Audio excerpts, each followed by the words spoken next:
Do you want to know the absolutely best, and I mean absolutely best, way to store flour long-term for your family, depending on your emergency pantry goals and your lifestyle and where you live? Well, after watching this video, you're going to be able to decide the best, absolutely best storage method for you and your family based on frequency. How often do you bake? Where do you live? Is it in the warm, humid south or in the north? And what's the length of time you want to store your flour for? Is it 1 year, 3 years, 5 years, 10, 15, even more? And we have to consider, what storage space do you have available? If you live in an apartment, it might be limited. And we have to take all of these things into consideration to come up with the absolutely best storage method of flour for you. Now, there are many types of flour, but what we're talking about today is the flour that's going to last the longest, and that is all-purpose flour. Now, it comes in two different varieties, bleached and unbleached. Now, the bleached variety contains some chemicals that in Australia and in Europe and other countries are banned. But here in the United States, they're not. So only you can decide whether you want the bleached all-purpose flour to store or the unbleached. I have to be honest, I'm using the bleached version because that's what my mom always used. That's what I grew up baking with. And the bleach gives you a little bit whiter product if you're making a white cake, for instance, and has a little bit different texture than the unbleached, which is great for making more of a compact and dense loaf of bread. But it's entirely up to you what you use. My mom lived to well over 100, and she baked bread very, very frequently, and she used the bleached variety of all-purpose flour. Now, in just 2 years, the price of flour has soared. I went to my local Walmart, and there's been an 80% increase for the Walmart Great Value brand and a 34% increase for the brand name Gold Medal flour when you're comparing 2021 to 2023. I mean, the Walmart Great Value flour increased a whopping $1.56 during that time period for a 5-pound bag. Now, you can save some if you buy in bulk, a 25-pound bag or a 50-pound bag of flour. But before you do that, make sure you have a plan how you're going to store it when you get home from the store. Now, I'm making this a couple weeks before Thanksgiving. And at this time, during the holidays, very often there's some great baking deals. And here at a local grocery store, they are offering 5 pounds of their store brand for only $1.99, which is a great deal considering Walmart is almost $1 more for that same size package.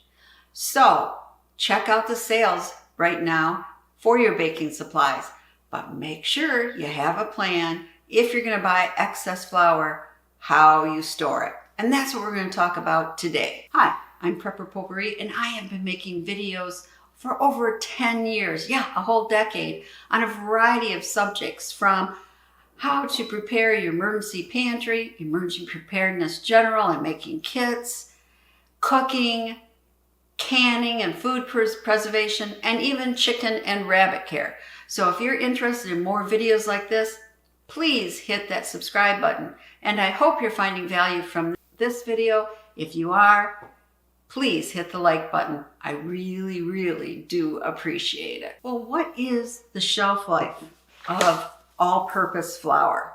Well, it really depends on a variety of things. How is it packaged? The amount of light and oxygen and moisture it's exposed to, and the temperature of the room and where the flour is kept. According to the Does It Go Bad website, it will keep in the pantry 3 to 6 months after the best buy date and a full year longer if kept in the refrigerator. And as for many staples, Keeping it at 70 degrees or lower will greatly extend the shelf life. So keeping your flower, especially in a vacuum packed container in a cool, dark place, is the best way to extend the life of your flower. So I find the shelf life of flower a bit confusing.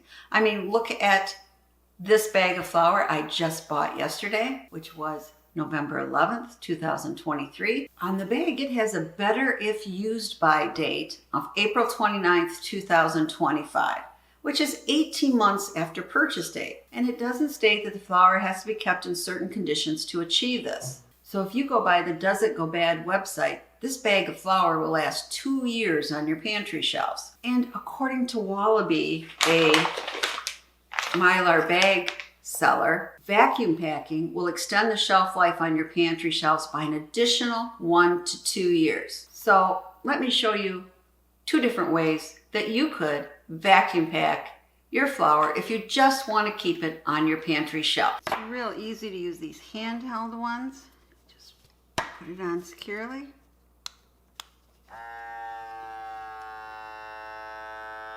And now you do this, it's usually about 30 seconds, but it will actually change a bit in the way it sounds.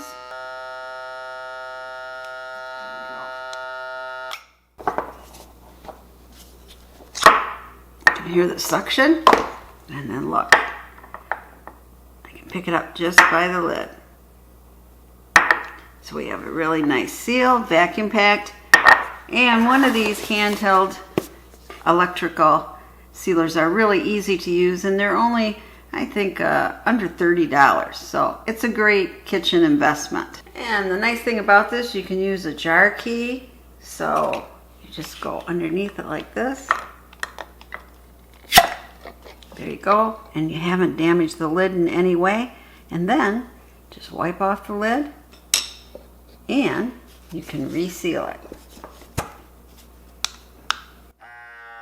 And that way, you're going to keep it the freshest on your pantry shelves. By each time you use it, just reseal it. So first thing we have to do is, let's see, how big will we need it? Yeah, I think that's good. Might be just a little too good. We'll see here. Now we're going to cut this bag.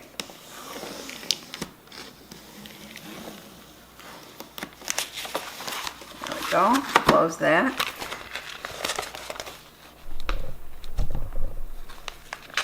Now we have to seal one side of the bag, so we're just going to stick it in.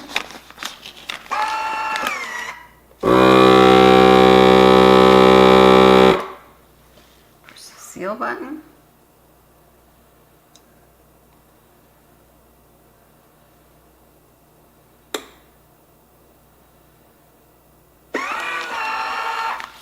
Okay, got a nice seal. Placed it in the bag, and we want to, let's just push this back a little bit here.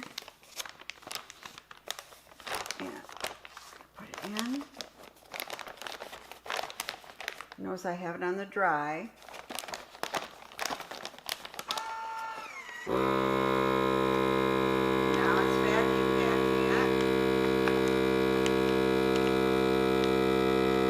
See it all scrunch up?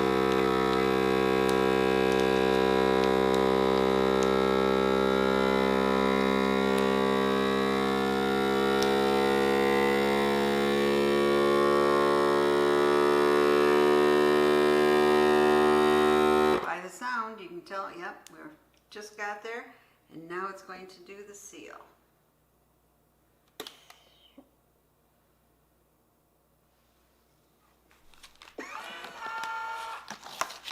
There we have it. Nice seal on top, and can you see how tight it is? It's completely vacuum packed. So this vacuum packed bag and jar of flour could keep on your pantry shelf for 3 to 4 years after purchase. Now you may be asking, why is it important to vacuum pack or place it in an airtight container. Well, oxygen can cause oxidation, which can cause your flour to discolor, and the oils in it could go rancid, which means it will taste funny. People say that it tastes a little bit like Play-Doh or dirty Play-Doh. I don't know. I have never had my flour go rancid. There's another reason though. You need to remove as much oxygen as possible. And that is because of critters. Yep, these little beetles can infest your flour. Tiny microscopic eggs may already be in the flour when you buy it. And female weevils lay eggs in the wheat kernel in the field, and occasionally some of those eggs survive the milling process and end up in the bag of flour you bought from the store. Without oxygen, these eggs cannot develop. However, I recommend one more step to protect your flour storage from pantry pests. And that is to place it in your freezer for up to 4 days. And that will effectively kill off any bugs that may be very microscopically in the flour that you can't see. And once you take it out of the freezer, you can let it come to room temperature and then vacuum seal it in jars or bags, however you're going to store it. Now, it's kind of been, is it an old wives' tale or not? But a lot of people say store bay leaves with your flour or your dry goods because this will prevent pantry infestation. Well, not sure if that's true or not. It has never been scientifically proven, and it's kind of a catch-22. Let me read to you what the Utah State University Cooperative Extension said. Quote, bay leaves only work because there wasn't any presence of an infestation to begin with. Well, that's true. You'd have to know they were there to know that they aren't there afterwards. So if you feel comfortable adding them, do, but do know that this is not scientifically proven. Now, no matter where you store or how you store your flour, if you're taking it out of the original package, make sure you either write down your purchase date and say that it's purchase date or your best buy date on the container where you're storing it.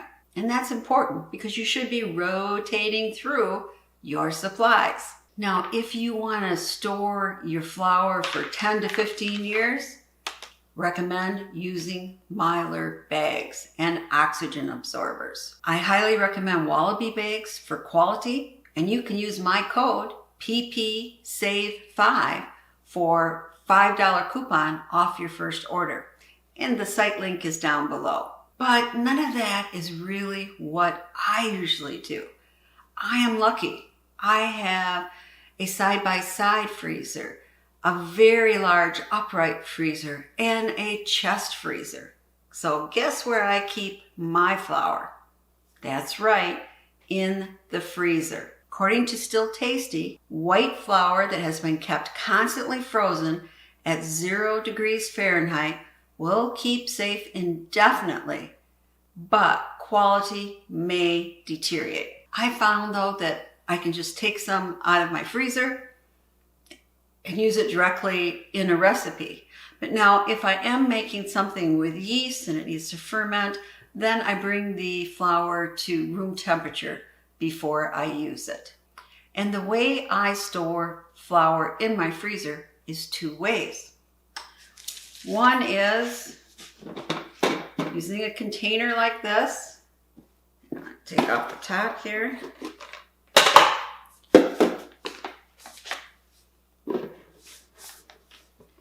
And then I just push it in all the way down. And I keep this right in my freezer drawer. When I open it for the first time, I do a little cutting off the top, then I scoop out what I need and then cover it up again so it's easily accessible to me on the freezer door. But I also keep a 5-pound bag in the freezer like this. But believe it or not, that's not the major way I have flour in my long-term pantry. I store wheat berries, and I have multiple containers like this in my basement, and these will keep up to 30 years, depending on the quality and the temperature of your storage. So whenever I need flour, I just grind up some of these wheat berries. It works out fantastic. So for off-grid storage, or if you're afraid of power out, wheat berries is the way to go for the longest term storage. Now, maybe where you're living in an apartment, it's easy to stack some cans up for flour storage. So then I recommend buying flour from the LDS website. At the time of this video posting, you can buy a case of 6 4-pound cans for $43.40 plus shipping. And I do also keep a case of that flour in my basement. It's always good to have multiple types of storage. Interesting, I saw that there was a warning on the bag of flour that I just bought that I've never seen before. Maybe it's been there all the time, I just haven't noticed it. But this is what it said. Cook before sneaking a taste. Flour is raw. Please cook before enjoying. Now this could be because earlier this year, it was discovered that some people got salmonella poisoning from gold medal flour.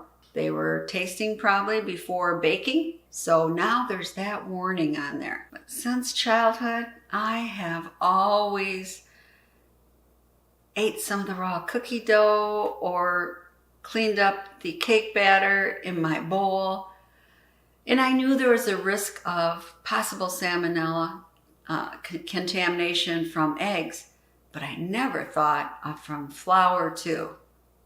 I know I'm doomed because I'll keep on doing that taste testing. So, what is the best, absolutely best storage method for you? And it might not be one method. It might be multiple methods the way I do. But now I've introduced you to the different methods. You have to decide how much flour you want to store. For what period do you want to store? Once you know that, then what is the method that is best to get that longevity? And what is the space that you have for storing your flour? And what kind of storage conditions does it have? Is it high humidity? Is it always light, not dark? And is it 80 degrees or more in the summer? Those are all things you need to consider before purchasing excess flour to store long term. And again, check out these wheat berries. They're pretty darn amazing. Even without grinding, you can make cereal from them, soup, stews, and even a dessert.